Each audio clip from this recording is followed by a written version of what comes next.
Boxingego here. If you like this video, make sure you hit the like button and also subscribe to the channel and hit the bell icon on the top of your screen to get notified when the latest new content drops. What up, Fight World? It's your boy Ego, and I'm back with some more boxing. Make sure you guys like and subscribe to the channel. Lot going on. Now, Gennady had no guys, Max. He was on ESPN's First Take. Made a video about it. Check that on the channel. They also had him, since they had him in the ESPN studios, they had him on Sports Center. And I actually just watched this. I seen the First Take the other day, but I just watched the Sports Center interview. Pretty quick. He talked about his dream fight is Floyd Mayweather, which probably won't happen. And he also talked about Canelo, which you guys seen in the title of this particular video. And the link in the description in case you want to watch it. I don't know who uploaded it, so watch it soon in case it gets flagged for copyrights, or I don't know. I don't know if they have authorization to upload it, but link in the description. And Golovkin says that Team Canelo, the Golden Boy side, they're talking too much trash talk. He's been ready. He said, I am ready. His focus is Daniel Jacobs, which is a fight he's trained 100% for. And the reporter with ESPN said she heard that Jacobs said he's training with fear so he can fight better or something that'll move him to, if he fights with a sense of urgency. So Golovkin does say that his main focus is on Jacobs, but he's ready for the Canelo fight. And he says he hopes it happens this year. He believes it can happen this year. And I want to know from you guys, will it happen? Now, there's been some rumors circulating that Tom Loeffler is saying that the negotiations for a September fight are looking optimistic, but there's no guarantee. He says as far as his side, the K2 side, the Golovkin side, they're ready to make the fight. Obviously, they have to get past Jacobs. Jacobs did a recent interview, and he said that Team Golovkin would be foolish to look past him trying to make a Canelo fight. So, obviously, the first order of business is March 18th, Golovkin Jacobs. That will establish, without a doubt, the #1 middleweight in the division, right? And that person will have majority of the belts, all but Billy Joe Saunders' belt. Canelo, he's moving past 160, which has a lot of people scratching their head. He's fighting, it's a big money fight, it's a big fight for boxing. Cinco de Mayo weekend, May 6th, he's fighting against the legend's son, Julio Cesar Chavez Jr. And I was at the press tour, and I'm going to tell you guys right now, straight up, it was wild, it was crazy. And this is months before the fight, so I can only imagine T-Mobile Arena is going to be lit. And it's a big fight for boxing. Golden Boy knows what they're doing, making that fight on Cinco de Mayo weekend. You got people who are split. You have some people who want to give Chavez Jr. one last chance to redeem his father's name and his surname and things like that. You have people who hate Canelo, who just want to see him lose, and they think Chavez might have the size to do it. You have some people that love Canelo, and they think he's the future of boxing, pound for pound. But my thoughts are, they're both good fights. I have no problem with Canelo versus Chavez Jr. just because of the weight differential. It's not the most meaningful. Just because Canelo, if he were to beat Chavez Jr., doesn't mean he could beat any other middleweight, you know what I mean? Because this is a man-made division. But depending on how he looks, you know what I mean, I'll definitely give him credit if he were to stop Chavez Jr. or just look sensational. Because I've seen Canelo, he could scrap. Sometimes he fights smaller guys. This is a certified test. Same thing with Golovkin. A lot of people were down Golovkin's throat, pause. They want to see him fight the best available competition. That is Danny Jacobs. At one point it was Kid Chocolate, my dude Peter Quillen. He lost to Jacobs. So now Danny Jacobs is the man. He has power, he has height, he has a length advantage, and it should be a fun scrap, man. So I'm looking forward to these fights, and the implication of the winner of both of these fights, Golovkin Jacobs and Canelo Chavez, it means the world for another future fight.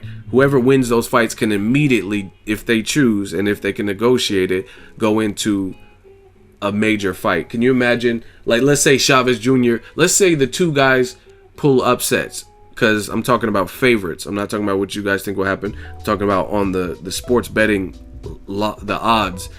What if Jacobs surprises Golovkin and beats him, and then Chavez beats Canelo? Can you imagine Jacobs and Chavez Jr.? Or the fight that we all want to see, Canelo versus Triple G. Triple G says he's ready.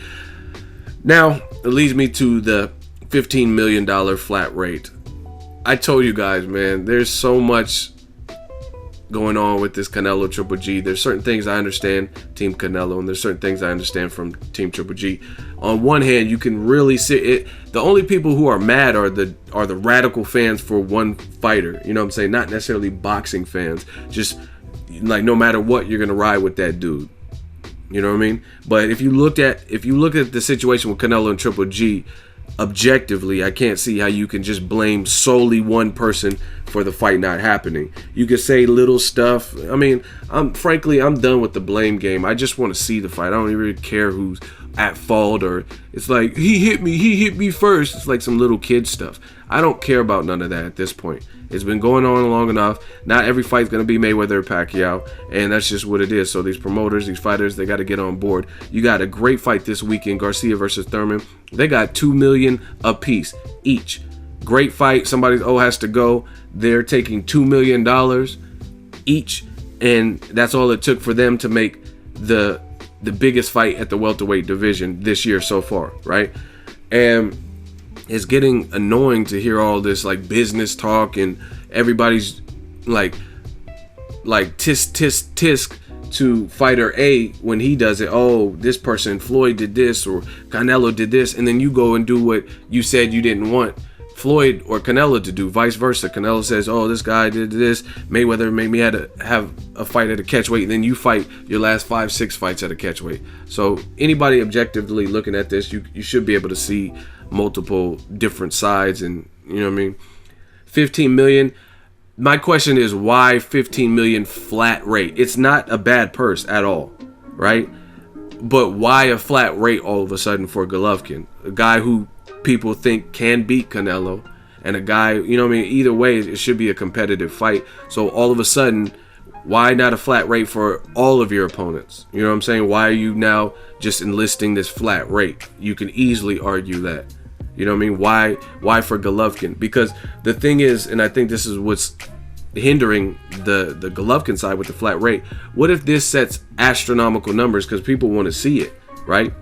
What if this fight did crazy numbers, better than Cotto and Canelo, right? And it did a crazy live gate to the point where the pot is 250 to 300 million dollars, right? And let's say when it's all said and done, Canelo gets $85 million. You know what I mean? Is that right? Did he do that much of the work to the point where Golovkin is pretty much stuck with 10 to 15 million dollars, or 15 million plus a 2-3% small percentage or whatever the number is of pay-per-view proceeds? Or is Canelo the A side, so he gets the lion's share and Golovkin gets a percentage split that's what he deserves? Because at the end of the day, whether you're picking Canelo or Golovkin, they're both popular. Obviously, Canelo is more popular. Canelo has the better resume. Canelo has done more, so he's clearly the A side. But I mean, even in the Chavez fight, I mean, is Canelo really doing 80% of it, and Chavez is only doing 20%, which is his rumored percentage of the split? You know what I'm saying? So I mean, you can definitely argue that. But then on the other hand, you can argue in terms of Golovkin, when are you going to see $15 million for anybody? You know what I mean? Guys fought Floyd Mayweather and Pacquiao and got 4 or 5 million, 6 million maybe, but they weren't getting more than double that, like 15 million. So you can argue that too. Me, again, I just want to see the fight. Drop your fight predictions.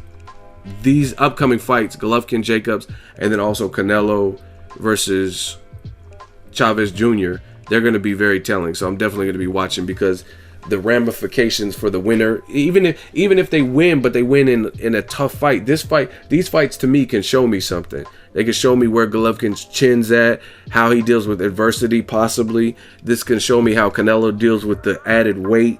Does he look the same when he's not fighting a smaller person? So without a doubt, man, I'm definitely going to be looking at this particular fight, both of them, Golovkin Jacobs and Canelo Chavez, because it's going to be very interesting to me to see how it all plays out. And you got to keep in mind, with these types of fights, there could be a spoiler. There could be an upset in one of the fights. And this is the funny thing about boxing. Boxing is an unforgiving sport, and it's very fickle. There's been a lot of major fights that people have wanted to see that had this crazy build-up, and they waited too long. they meaning the fighters, the promoters, the networks, and instead of pulling the trigger and making the fights happen when they should have happened, they wait too long, and then something happens. There's a glitch in the matrix, a ripple in the pond, and we no longer care about those fights. One for me that I really wanted to see was Yuri Ortiz Gamboa versus Mikey Garcia.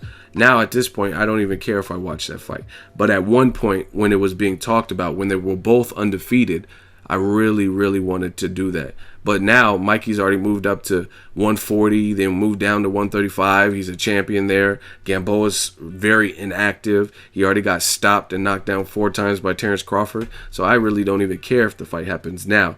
But in his heyday, when it should have happened, I would have loved that fight. 2 undefeated fighters. You know what I mean? Gamboa was, you know what I mean? He got knocked down and stuff, but he still had power. He gave Terrence Crawford his toughest fight, and we know how skilled Terrence Crawford is. So you never know with fights like this. Canelo and Triple G, they might have waited too long to make their mega fight, and they might not even see it because someone could get upset. And I'm not just being devil's advocate. I really feel like that. I feel like they both have tough fights. Even if they win it, if they don't win it in a convincing way, then I think that hurts Canelo Triple G. If they both look spectacular and they both look like all-stars in their fights with Golovkin and Chavez Jr., then obviously it's not going to hurt.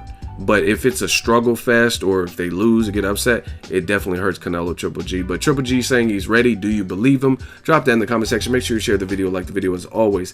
Hate, comment, and subscribe. Till next video is Ego signing off. So if you enjoyed this video and want more content like this on the channel, you can show your appreciation by going to the PayPal donate button or the YouTube support button. And you can donate any amount that you feel is equivalent to the value of this video. Much more to come. Thank you guys for your support. Boxingego, the future of boxing.